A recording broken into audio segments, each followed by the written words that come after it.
साथियों, नमो बुद्धाय, जय भीम, जय संविधान। कल 8 मार्च है यानी अंतर्राष्ट्रीय महिला दिवस। तो अंतर्राष्ट्रीय महिला दिवस की आप सभी को हार्दिक बधाई एवं शुभकामना। भले आप होलिका दहन किए हो या नहीं किए हो, आप महिलाओं को कितना सम्मान करना जानते हैं या नहीं जानते हैं, फिर भी आप सभी को अंतर्राष्ट्रीय महिला दिवस की हार्दिक बधाई एवं ढेर सारी शुभकामना। दूसरा, इसी महीना में 15 मार्च को मान्यवर कांशीराम साहब की जयंती आएगी और 26 मार्च को सम्राट अशोक की जयंती आएगी। दोनों महापुरुषों को भी मैं शत शत नमन वंदन अभिनंदन करता हूँ। दोनों का अपना क्रांतिकारी इतिहास रहा है। सम्राट अशोक के बारे में तो सभी लोग जानते हैं कि सम्राट अशोक जिसमें उनका शासन था तो पूरा एशिया, पाकिस्तान, अफगानिस्तान, बांग्लादेश, भूटान, सारे जो देश आज हैं ना, सब सम्राट अशोक के ही अधीन था। और उन्होंने बौद्ध धर्म का प्रचार प्रसार जो किया ना, तो पूरा दुनिया में बौद्ध धर्म आज फैला हुआ है। अपना बेटी बेटा सभी को उन्होंने बौद्ध धर्म के प्रचार के लिए भेजे थे। तो उनका इतिहास भी जानना जरूरी है, उनके बारे में तो बहुत अच्छा से जानना है। अगर उन्होंने पत्थर पर इस सारे बातों को नहीं लिखाए हो रहते, जो उसमें पाली प्राकृत जो भाषा था ना, तो आज बुद्धिज्म मिट जाता। भारत में कोई लोग भगवान बुद्ध को नहीं जानते। तो उन्होंने यह काम किए थे, उन्हें शत शत नमन है, वंदन है। दूसरा, मान्यवर कांशीराम साहब और सम्राट अशोक के बारे में और जानकारी है। जो 84,000 स्तूप बनवाए थे, तो सभी बहुजनों को 84,000 स्तूप तो खोजना ही पड़ेगा, प्राप्त करना होगा। नहीं खोजेंगे ना तो फिर आप बेकार है, आप बहुजन कहलाने के हकदार नहीं है। दूसरा, मान्यवर कांशीराम साहब, जिनको भारत के बच्चे बच्चे लोग जानते हैं, कोई भी जाति धर्म के लोग हों, क्योंकि मान्यवर कांशीराम साहब भगवान बुद्ध के फिलॉसफी को और बाबा साहब के फिलॉसफी को घर घर तक पहुंचा दिए थे। बहुत ही क्रांतिकारी। तो मान्यवर कांशीराम साहब के जो नाम में जो राम लगा हुआ है, कांसी लगा हुआ है, राम लगा हुआ है, मान्यवर लगा हुआ है, साहब लगा हुआ है, इसके बारे में अलग अलग भ्रांतियां हैं।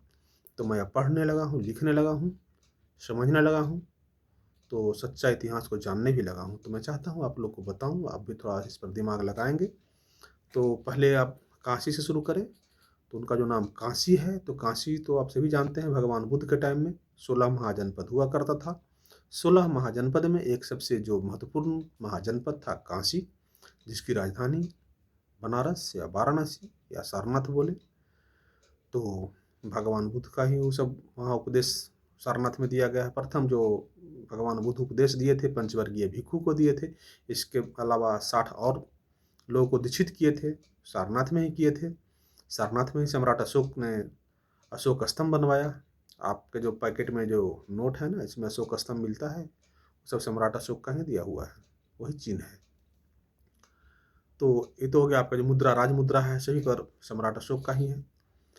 तो ये तो हो गया काशी के संबंध में जानकारी। और राम, जो राम है, जो पाली डिक्शनरी पढ़ेंगे, आप सभी लोग को पता होना चाहिए, भारत की प्राचीन जो भाषा है, प्राकृत है, पाली है, और इसका लिपि जो है धम्म लिपि है, या तो ब्राह्मी लिपि बोलिए। बाद में संस्कारित होकर के संस्कृत बना है। तो जो पाली भाषा में राम का मतलब रमन करने वाले, रमन करने वाले मतलब तप करने वाले, तपस्या करने वाले, चिंतन करने वाले, मेडिटेशन करने वाले को राम बोला जाता था। तो आज भी जितने लोग टाइटल रखते हैं, आप 100% मान लें, आप सभी बुद्ध के अनुयायी हैं, बुद्धिस्ट हैं। भले आपके ऊपर में रैपर लगा दिया गया है, और जब संस्कृत भाषा आया, राम का दूसरा अर्थ कर दिया गया, और खास जाति वर्ग के लिए राम टाइटल दे दिया गया है। लेकिन प्राचीन काल में जब पाली डिक्शनरी पढ़ेंगे, तो राम का मतलब रमन करने वाला, रमणीय स्थल। जैसे जो खिलाड़ी हो, जो प्ले करता है उसे प्लेयर बोलते हैं, जो राइटिंग करता है उसको राइटर बोलते हैं, तो जो रमन करता है उसे राम बोला जाता था। मैं समझता हूँ इस बात की जानकारी आप अच्छा से आपके दिमाग में आ गया होगा। तो कांशी राम का अर्थ हो गया। अब मान्यवर साहब का अर्थ समझे। मान्य का मतलब होता है सम्मान, प्रतिष्ठा देना किसी को, और वर मतलब हो गया श्रेष्ठ। जैसे आर्य मतलब श्रेष्ठ होता है ना, उसी प्रकार वर मतलब श्रेष्ठ। देखते हैं जब बाराती किसी का जाता है ना, तो उसमें जो वर होता है सबसे महत्वपूर्ण वही होता है, तो वही इसका मतलब होता है। तो जिसको सर्वश्रेष्ठ व्यक्ति को सम्मान देना, तो मान्यवर मतलब हो गया सर्वश्रेष्ठ व्यक्ति को सम्मान देना। और अब आ गया साहिब।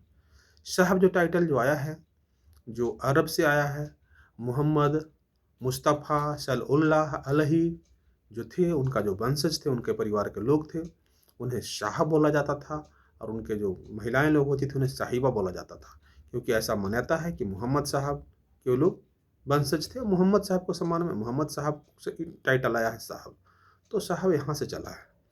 तो मान्यवर का भी अर्थ समझ गए, साहब का भी अर्थ समझ गए, काशी का भी अर्थ समझ गए, और राम का भी अर्थ समझ गए। तो इस बात की जानकारी आप सभी रखें कि मान्यवर कांशीराम का मतलब क्या होता है।